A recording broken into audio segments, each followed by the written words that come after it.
she did get the endorsement of the governor of Vermont. She did get the endorsement of Susan Collins in Maine. And in Massachusetts, we have 64% of our electorate are actually unenrolled voters. And we see that both parties, Republican and Democratic parties, have lost voters in the last year, which I think speaks volumes about where both parties have been going and the messaging from the super far right MAGA and from the super far left progressives. And so I think she's going to have a great night here. I think in Virginia, you see what happened in DC, that, most of the people who work in DC live in Virginia. So I think there's a carryover there. So I think that Nikki's going to do really well tonight. And it's far from over. I mean, listen, anyone can do math. If you do math, the magic number is 1,215. And Donald Trump is only at 240. There's a long way to go there. And so tonight there are 874 delegates up for takes. And so we'll see how she fares tonight. But she's not going anywhere. She was here this weekend in Massachusetts. We had over 1,000 people at a rally for her. We had a fundraiser for her, raised a ton of money. Donors are coming, new faces are coming out, people are energized. From Massachusetts, she went from North Carolina to Massachusetts, to Vermont and to Maine. The woman has done almost 8,600 miles in 10 days. I don't think Donald Trump has done 8,600 miles in the last 8 years. No, I know, yet he continues to dominate in the polls, and he's going to steamroll through states like Texas and California tonight. I appreciate your passion, and it's contagious, Jen, but, we had Chris Sununu on with us last night talking about a closing window. The path could get a lot more difficult after tonight, right? How do you see that continuing through the next couple of weeks?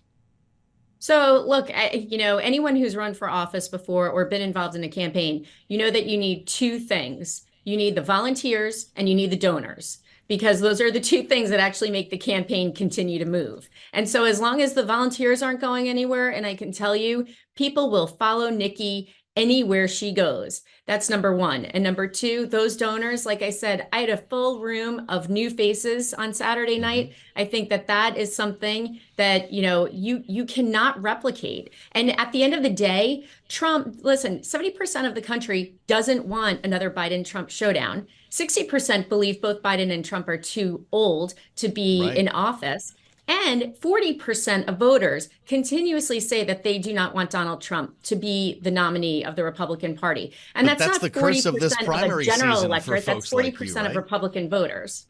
Sure. That's the curse of this primary season for Republicans like you, though. If the whole country were like Massachusetts, we'd be having maybe a more deliberate conversation here. But he's 30 and 40 points ahead in the polls that seem to count here. So is this another kind of momentum play? You see her making a dent tonight and then going to a state like Florida. I'm just trying to figure out how you get through the primary against Donald Trump. You can make the case that she's a better candidate against Joe Biden, but this is a tough time now, isn't it?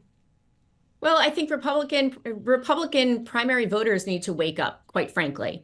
Listen, at the end of the day, you can win a playoff, but are you going to win the championship? And the answer is no. With Donald Trump, Fox News poll came out the other day. He was 2 to 3 points ahead of Joe Biden. That is within the margin of error. That is, any bad news story will sink that campaign. Whereas Nikki Haley is 8 to 18 points, depending on the poll. And that is exactly where she has continued to be this entire time. So if you do not want another Joe Biden administration, if you do not want a Kamala Harris administration, then you need to vote for Nikki Haley, because you have an opportunity to actually put someone on the ballot that you want right now. In November, you have no choice. You have a choice between the two people who have been selected for you.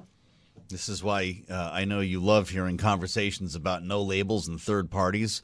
If we end up with Donald Trump and Joe Biden, anything could happen there, knowing, to your point, that polls suggest that voters want an alternative here. We're spending time with Jennifer Nassour, the former Massachusetts Republican Party chair, Republican strategist. Talk to us about issues while you're here, Jen, because it's obviously driving decisions this evening. In New Hampshire, we were talking about immigration in a state not typically associated with our southwest border, maybe the Canadian border. But we've also added abortion since Joe Biden was elected because of Roe v. Wade. You've spoken passionately about the impact it had on the midterms and other races since then. And then, of course, the economy.